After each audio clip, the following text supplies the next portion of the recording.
venture capital approach to Southeast Asia, and also a serial and successful founder. So really excited to hear your story. Could you share a little bit about yourself?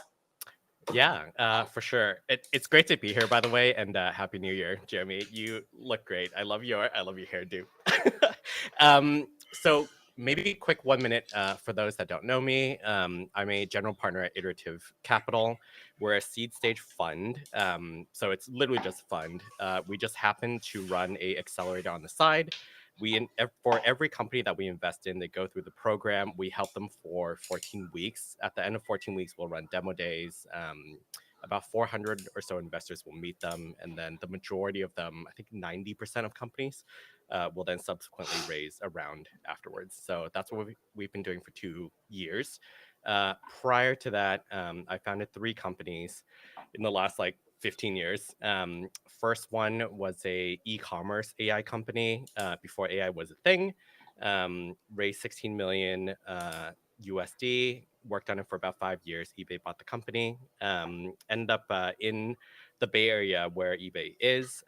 Started a second company. That one went through YC. And then my most recent company is a $2 billion prop tech company now. And I recently, 2 years ago, transitioned from being CEO to being on the board. So the only thing I know how to do is start companies and grow them. Amazing. So how did you first get into the addiction of building those companies? I think maybe at the very beginning, it was, I just wanted to do something that had the greatest impact, and impact to me was kind of like changing lives. And I think for whatever reason, I thought the only way you could do this was to build large businesses. And so from kind of like college days, I was like, hey, I really want to figure out how to be good at building a business.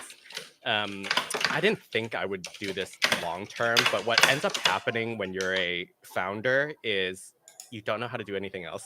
And so after you start your first company, my first company was great, but it wasn't like $1 billion company, right?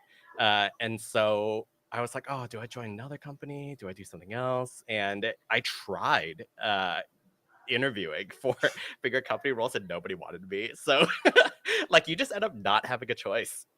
So that's why second company, that's my third company, etc.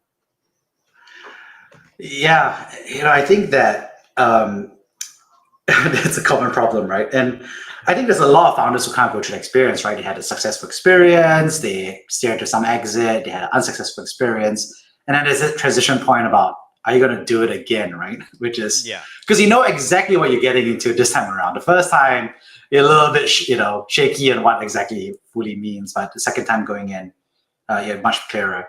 So how did you, I think, approach that second and third time differently from the way you first built your first company? Yeah, great question. I think what's been interesting is every company I've built has been slightly different. I don't know if other founders do the same thing here, but typically what tends to happen is you'll Jeremy, I don't know if you're typing, and I don't know if your podcast is like catching the typing, but back to the question, what was interesting to me was every company that I started, the culture, we codified it and it was slightly different. And so what I think ended up happening was the early kind of like 10 or 12 people end up being kind of like the champions or the like defining people for a culture. And so that kind of like itself was kind of like very interesting. Maybe when we talk about scaling companies, culture tends to be the one thing that kind of like ends up being very hard to change later on. And so I think as I was doing kind of like later stage companies, being very intentional about setting your culture from the early stages, what's acceptable, what's not, how do you go about making decisions, etc., was just really important. I don't know how far to dig in, so you tell me. Happy to talk about that. Happy to talk about something else. Thanks for catching that. I'm on the wrong mic, so I'm going to pause this, and then I'm going to restart this. Not restart the whole thing, but just pause. Give me a second. Yeah, go for it.